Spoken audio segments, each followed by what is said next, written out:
Assalamualaikum warahmatullahi wabarakatuh, dan salam sejahtera untuk kita semua. Pesepeda profesional atau pesepeda antusias yang sering mengikuti perlombaan harus sering berlatih untuk meningkatkan performa bersepedanya. Latihan yang efektif adalah latihan yang bisa diukur, sehingga kita bisa mengetahui perkembangan latihan kita.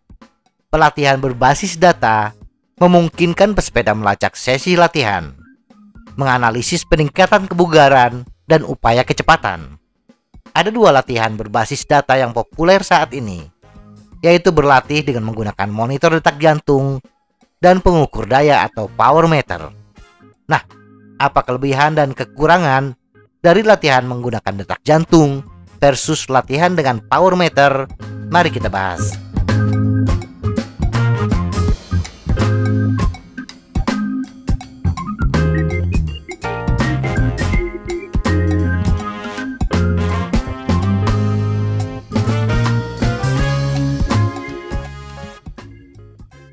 Cara kerja.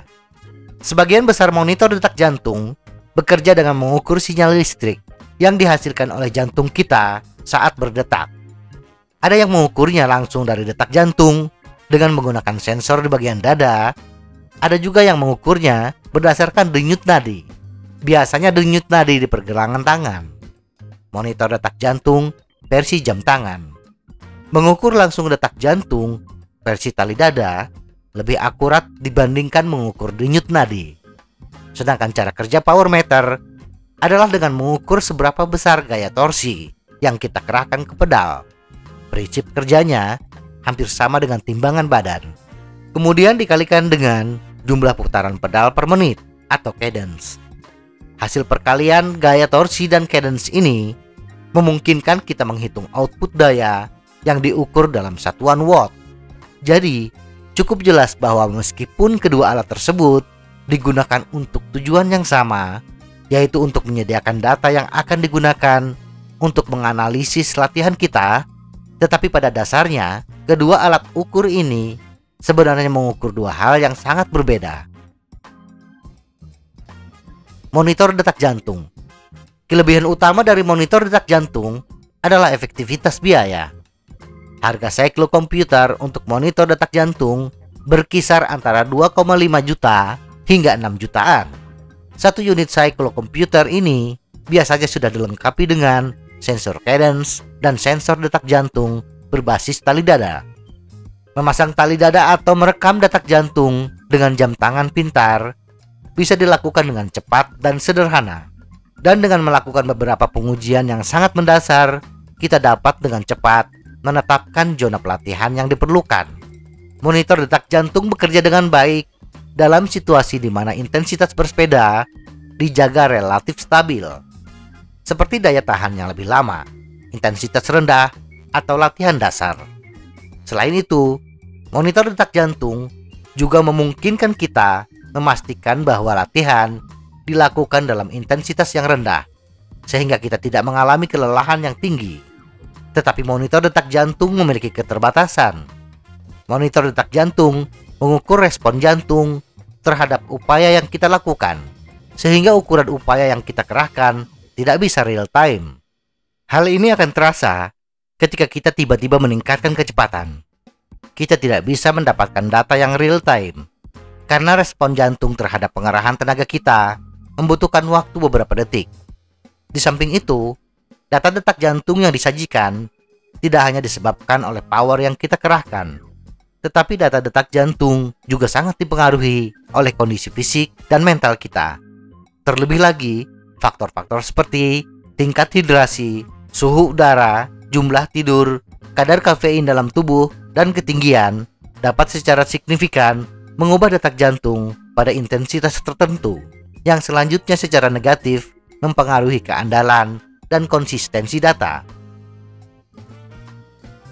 Power meter tidak seperti data detak jantung yang mewakili respons jantung terhadap input tenaga di pedal yang tidak bisa real time.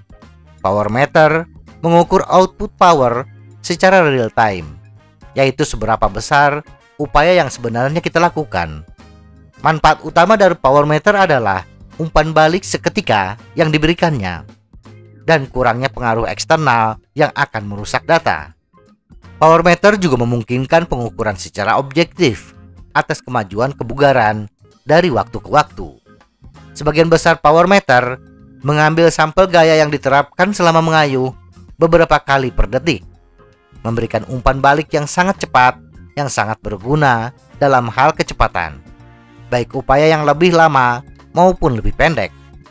Umpan balik yang presisi dan real time dari power meter juga memungkinkan kita untuk menargetkan adaptasi pelatihan tertentu jauh lebih mudah dibandingkan dengan monitor detak jantung.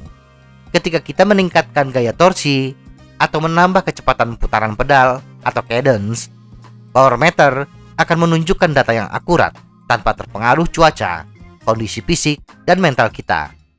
Tetapi barang yang bagus dan akurat tentunya lebih mahal. Power meter yang andal dari merek yang terpercaya harganya puluhan juta. Di samping itu, data yang dihasilkan sangat beragam, sehingga kita kesulitan dalam menganalisis data tanpa bantuan ahli. Dan karena power meter melibatkan pengukuran gaya torsi, power meter juga harus dikalibrasi secara rutin, yang tentunya membutuhkan biaya yang tidak sedikit. Kesimpulan, untuk pesepeda non-kompetitif yang tidak membutuhkan latihan secara ketat, menggunakan monitor detak jantung sudah mencukupi. Karena di samping bisa mengukur kemajuan latihan kita, juga bisa menjadi indikator kelelahan, penyakit, atau overtraining. Tetapi bila kita adalah pesepeda profesional atau setidaknya sering mengikuti perlombaan, maka alat terbaik untuk mengukur kemajuan latihan kita adalah power meter. Semoga informasi ini bermanfaat. Tetap sehat. Salam goes.